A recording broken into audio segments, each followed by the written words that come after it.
नमस्कार सभी को। आज हम कक्षा 10 से संबंधित कुछ महत्वपूर्ण आंकिक प्रश्नोत्तर जो हैं उनके बारे में विस्तार से अध्ययन करेंगे।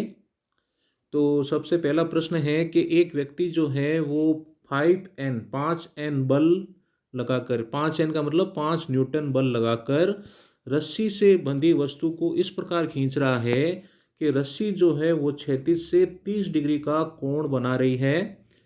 इस वस्तु को 20 मीटर ले जाने में कितना कार्य जो है वो करना पड़ेगा। और हमारे पास में यहाँ पे इन्होंने कोस 30 डिग्री जो है उसका मान भी दे रखा है। कोस 30 डिग्री जो है उसका मान होता है √3/2 या 0.866। तो ये प्रश्न है। अब इसमें प्रश्न में 5 न्यूटन बल जो है, एफ जो है वो है 5 न्यूटन। तो हमें एक भौतिक राशि प्राप्त हो गई। और इसके बाद में फिर ये जो कोण जो है वो बन रहा है 30 डिग्री कोण। तो थीटा जो है वो हमें 30 डिग्री प्राप्त हो गया। और इस वस्तु को 20 मीटर ले जाने में, यानी कि 20 मीटर विस्थापन हुआ, तो विस्थापन हमें प्राप्त हो गया 20 मीटर।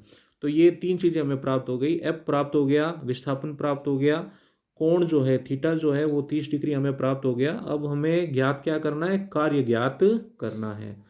और हमें कोस 30 डिग्री जो है उसका मान भी इन्होंने दे रखा है। तो इस प्रश्न को समझिए। ये जो है ये कोई वस्तु है, क्षैतिज पे रखी हुई है, मतलब सतह पर रखी हुई है। और इस वस्तु को रस्सी से खींचा जा रहा है। तो ये रस्सी से इसको खींचा जा रहा है। तो ये यहाँ पे बल F जो है वो लग रहा है। और F जो है वो कितना है? 5 न्यूटन है। और इन्होंने ये कहा है कि रस्सी जो है वो 36 से 30 डिग्री कोण बना रही है, यानी कि ये जो कोण जो है वो थीटा जो है वो है 30 डिग्री। कितना है?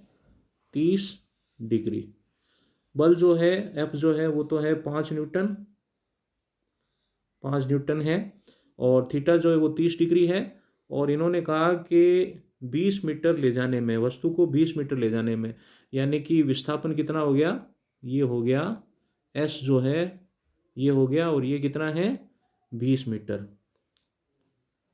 तो विस्थापन जो है वो कितना है? 20 मीटर है। और ये तो देखिए, ये तो हो गया S और ये हो गया F। और F और S जो है इसके मध्य में जो कोण है थीटा वो है 30 डिग्री। तो ये हमें ये इतनी भौतिक राशियां हमें इन्होंने बताई है। अब हमें किया गया कार्य जो है वो ज्ञात करना है। तो बल F ये दे रखा है 5 न्यूटन, विस्थापन S ये दे रखा है 20 मीटर, और बल का विस्थापन से कोण, मतलब बल जो है विस्थापन के साथ कितना कोण बना रहा है? 30 डिग्री बना रहा है। तो कार्य जो होता है W जो होता है, W बराबर, कार्य बराबर होता है FS कोस थीटा।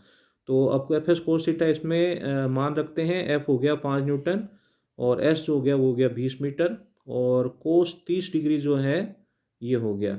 यहाँ पे एक चीज़ हमें विशेष रूप से ध्यान देनी चाहिए। न्यूमेरिकल में विशेष रूप से ध्यान देने वाली बात ये होती है कि जितनी भी भौतिक राशियाँ हमें दे रखी होती है वो सभी समान पद्धति में होनी चाहिए। यानी कि सभी एक भौतिक राशि अगर MKS पत्ती में है, तो मीटर किलोग्राम सेकंड पत्ती में है, तो सभी भौतिक राशियां जो है वो MKS पत्ती में होनी चाहिए। अगर वो CGS पत्ती में है तो सभी भौतिक राशियां जो है वो CGS पत्ती में होनी चाहिए। तो फिजिक्स जो है, भौतिक विज्ञान जो है, उसमें साधारणतया जो MKS पद्धति जो होती है उसको काम में लिया जाता है। और जो रसायन शास्त्र जो होता है, केमिस्ट्री जो होती है, उसमें CGS पत्ती जो होती है वो ज़्यादा काम में ली जाती है। तो फिजिक्स या भौतिक विज्ञान में MKS पत्ती, M फॉर मीटर, K से किलोग्राम और S से सेकंड। और जो रसायन शास्त्र जो होता है उसमें CGS पत्ती, सेंटीमीटर, ग्राम और सेकंड जो है उसका उपयोग किया जाता है। अब कोस 30 डिग्री जो है इसका मान हमें दे रखा है √3/2, या इसका मान होता है 0.866। तो अब ये मान रखते हैं। तो मान रखने पर ये देखिए 20 और 5 की गुणा हुई तो 100 आ गया, और कोस 30 डिग्री का मान हो गया 0.866 जूल। ठीक है, तो ये आंसर आएगा 86.6 जूल। तो व्यक्ति द्वारा किया गया कार्य कितना होगा? व्यक्ति द्वारा किया गया कार्य होगा 86.6 जूल। तो ये हो गया आंसर। ठीक है, ये आंसर आ गया। तो इस प्रश्न का उत्तर जो है, आंसर जो है वो आ गया 86.6 जूल। जूल जो है वो MKS पत्ती में जो कार्य जो है उसका मात्रक होता है। तो ये तो पहले प्रश्न के बारे में हमने अध्ययन किया। अब अगला प्रश्न लेते हैं। हाँ, अगला प्रश्न है, एक बंदूक से दागी गई गोली जो है वो 500 मीटर प्रति सेकंड के वेग से निकलती है। यदि गोली का द्रव्यमान 100 ग्राम है तो इसकी गतिज ऊर्जा ज्ञात कीजिए। अब ये देखिए, पहले तो प्रश्न को अच्छे से देखिए कि हमें कौन कौन सी भौतिक राशियाँ दे रखी है। फिर ये देखिए कि हमसे वो कौन सी भौतिक राशि इन्होंने ज्ञात करने के लिए कहा है, कौन सी भौतिक राशि का मान हमें हमसे पूछा है। तो सबसे पहले एक बंदूक से दागी गई गोली है 500 मीटर प्रति सेकंड। तो ये तो हो गया वेग, ये हो गया वी हो गया, वी हमें दे रखा है 500 मीटर प्रति सेकंड।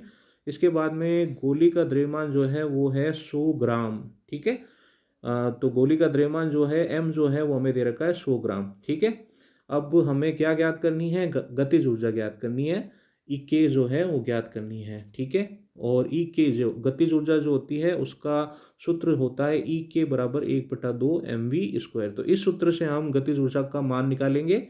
लेकिन उससे पहले कुछ ध्यान रखने वाली बातें हैं, जैसे कि मैंने आपको बताया था कि जितनी भी भौतिक राशियाँ दे रखी होती है वो समान पद्धति में होनी चाहिए। अब ये देखिए, ये मीटर प्रति सेकंड है। ठीक है, तो ये तो MKS पत्ती में है, लेकिन यहाँ पे ये 100 ग्राम दे रखा है। तो ग्राम जो है वो CGS पत्ती में है, तो इस ग्राम को हमें किलोग्राम में बदलना पड़ेगा। ठीक है, तभी ये भौतिक राशियाँ जो समान पत्ती में आएगी और हमारा आंसर सही होगा। अगर पद्धति समान नहीं होगी, समान पत्तियों में हम इसको सभी भौतिक राशियों को नहीं लेकर आएंगे, तो हमारा आंसर जो है वो सही नहीं होगा। तो द्रव्यमान जो है m जो है वो दे रखा है हमें 100 ग्राम, इसको किलोग्राम में बदलते हैं तो ये आ गया 0.1 किलोग्राम। और v जो है इसका मान है 500 मीटर प्रति सेकंड। अब ई के बराबर होता है 1/2 mv², और 1/2 इसमें मान रख देते हैं। m जो है वो हो गया 0.1 kg, और v जो है वो है 500 मीटर प्रति सेकंड, और v का स्क्वायर है तो ये स्क्वायर लग गया। ठीक है, अब इसका आंसर आएगा 25,000/2 जूल। तो 25,000 जो है उसमें 2 का भाग लगाते हैं तो वो आता है 12,500 जूल। तो ये आ गया आंसर। 25,000 जो है इसमें जब 2 का भाग लगाते हैं तो आता है 12,500 जूल। ठीक है, तो ये गतिज ऊर्जा का मान आ गया और यही हमारा आंसर है। तो 12,500 जूल जो है वो हमारा आंसर है। अब हम इसी प्रकार से एक अगले प्रश्न जो है, महत्वपूर्ण प्रश्न, उसके बारे में अध्ययन करते हैं।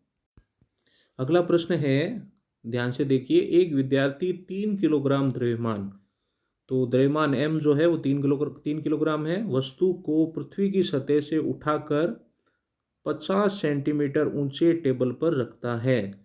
तो वस्तु में निहित स्थितिज ऊर्जा जो है उसकी गणना कीजिए, और गुरुत्वीय त्वरण जो है उसका मान हमें दे रखा है g बराबर 10 मीटर प्रति सेकंड स्क्वायर। अब यहाँ पे हमें दे रखा है वस्तु का द्रव्यमान 3 किलोग्राम, और ऊंचाई, मतलब कितनी ऊंचाई पर हम ले जा रहे हैं, वो है 50 सेंटीमीटर। तो ये सेंटीमीटर में है तो इसको हमें मीटर में बदलना पड़ेगा, तो ये आ गया 0.5 मीटर। अब जी जो है, गुरुत्वीय त्वरण जो है वो हमें दे रखा है 10 मीटर प्रति सेकंड स्क्वायर, और हमें ज्ञात क्या करनी है? ई पी, मतलब स्थितिज ऊर्जा जो है वस्तु की वो हमें ज्ञात करनी है। तो इसको समझने के लिए हम एक आरेख चित्र से समझते हैं। अब देखिए, ये जब वस्तु को जब किसी वस्तु को पृथ्वी से ऊंचाई की तरफ लेके जाते हैं, ये मान लीजिए ये अर्थ है, ई फॉर अर्थ। तो जब किसी वस्तु को पृथ्वी की सतह से ऊपर की ओर लेकर जाते हैं, ऊपर की ओर ऊंचाई पर लेके जाते हैं, तो ऊंचाई पर लेके जाते हैं, तो जो गुरुत्वाकर्षण बल जो होता है वो वस्तु पर सदैव नीचे की ओर कार्य करता है। एफ, एफ क्या है? गुरुत्वीय बल है। एफ क्या है? गुरुत्वीय बल है। तो गुरुत्वीय बल जो होता है वो वस्तु पर नीचे की ओर कार्य करता है। तो गुरुत्वाकर्षण बल जो होता है वो सदैव नीचे की ओर, पृथ्वी की ओर लगता है। तो वस्तु को हम लेकर जा रहे हैं ऊपर की ओर, ठीक है, और गुरुत्वाकर्षण बल जो है वो लग रहा है नीचे की ओर, ठीक है। तो इस स्थिति में जब गुरुत्वाकर्षण बल के विपरीत दिशा में वस्तु को ऊपर की ओर ले जाया जाता है तो वस्तु पर जो किया गया कार्य जो होता है वो वस्तु में स्थितिज ऊर्जा के रूप में संचित हो जाता है। तो गुरुत्वाकर्षण बल के विपरीत वस्तु को जब ऊपर की ओर लेकर जाते हैं, ऊंचाई पर लेकर जाते हैं, तो वस्तु पर जो किया गया कार्य जो होता है, किया गया कार्य जो होता है वो वस्तु में स्थितिज ऊर्जा के रूप में संचित हो जाता है। स्थितिज ऊर्जा जो है उसके रूप में संचित हो जाता है। और गुरुत्वीय क्षेत्र जो होता है उसमें जो स्थितिज ऊर्जा जो होती है उसका सूत्र होता है mgh, EP बराबर mgh होता है।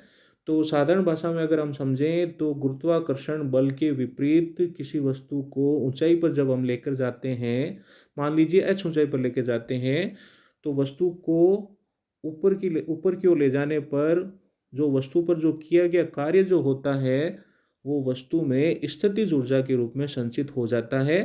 और गुरुत्वीय क्षेत्र जो होता है उसमें स्थितिज ऊर्जा जो होती है उसका सूत्र होता है EP बराबर mgh, ठीक है। तो वस्तु पर किया गया कार्य गुरुत्वाकर्षण बल के विपरीत वस्तु पर किया गया कार्य W बराबर EP is equal to mgh होता है। तो ये चीज आप ध्यान रखिए।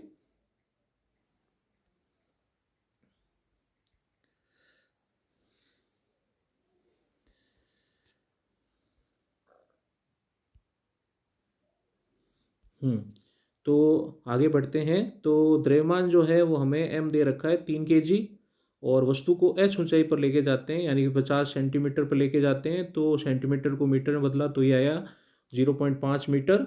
और वस्तु को ऊपर की ओर ले जाने पर, गुरुत्वाकर्षण बल के विपरीत ऊपर की ओर ले जाने पर वस्तु पर जो किया गया कार्य जो होता है वो वस्तु में स्थितिज ऊर्जा के रूप में संचित हो जाता है।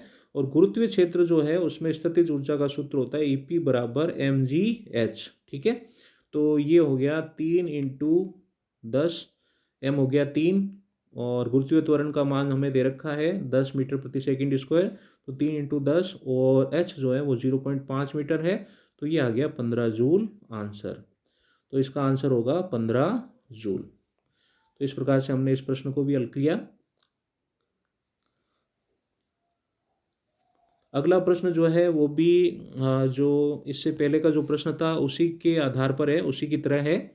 तो इसमें एक लिफ्ट जो है वो 5 मिनट में 300 मीटर ऊंचाई पर पहुंच जाती है। मतलब एक लिफ्ट जो है वो 5 मिनट में 300 मीटर ऊंचाई पर पहुंचती है।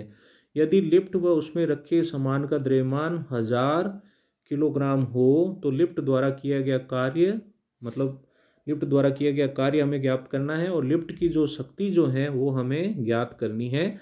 और हमें गुरुत्वीय त्वरण G जो है उसका मान दे रखा है 10 मीटर प्रति सेकंड स्क्वायर।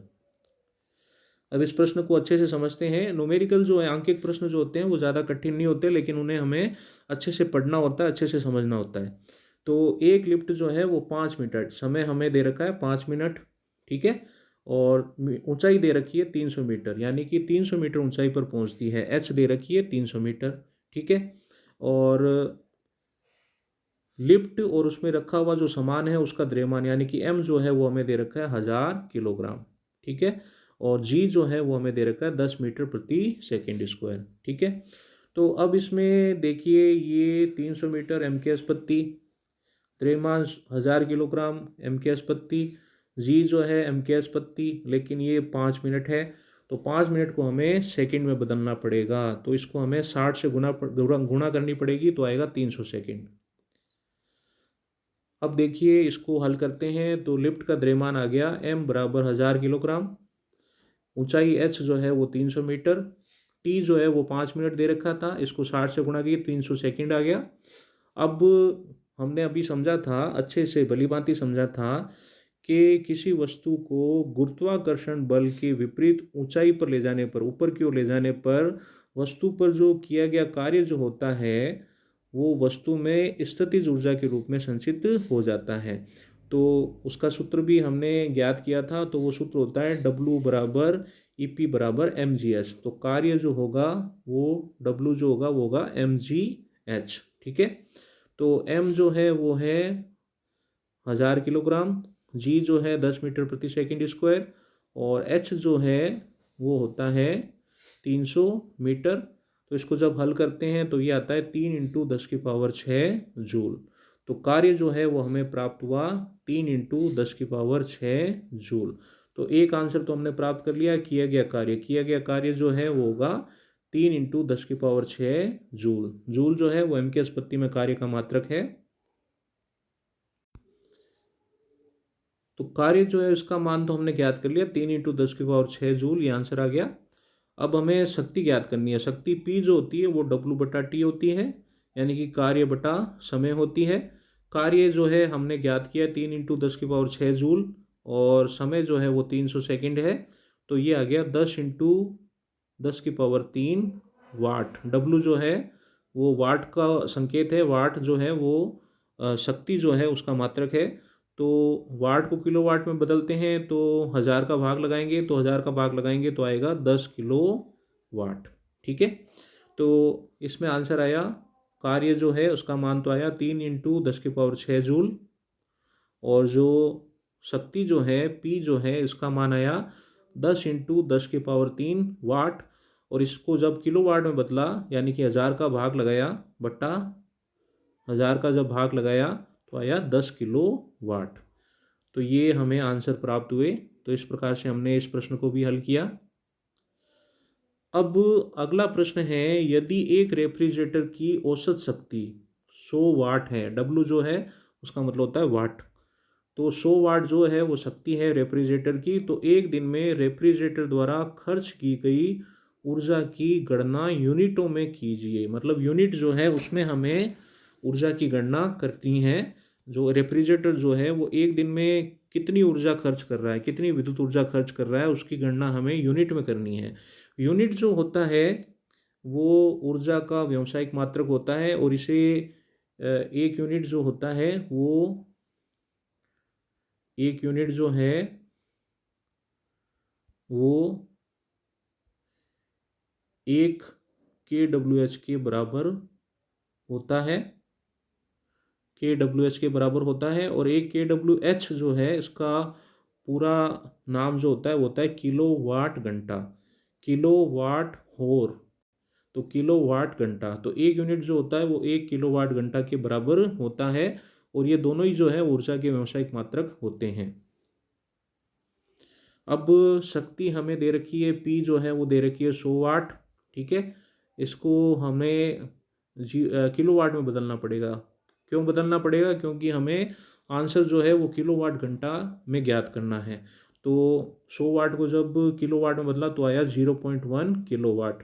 अब समय T जो है वो 24 घंटे है, क्योंकि एक दिन में 24 घंटे होते हैं, तो 24 और। अब ऊर्जा, ऊर्जा जो होती है वो होती है, देखिए एक सूत्र तो था, P बराबर होता है W बटा T, या W की जगह E भी रख सकते हैं, E बटा T। तो W क्या है? कार्य है, E क्या है? ऊर्जा है, T समय है, और P शक्ति है। तो इस सूत्र से हमें ज्ञात हुआ E बराबर P इंटू T। तो ऊर्जा जो है E जो है वो शक्ति और समय का गुणनफल होता है।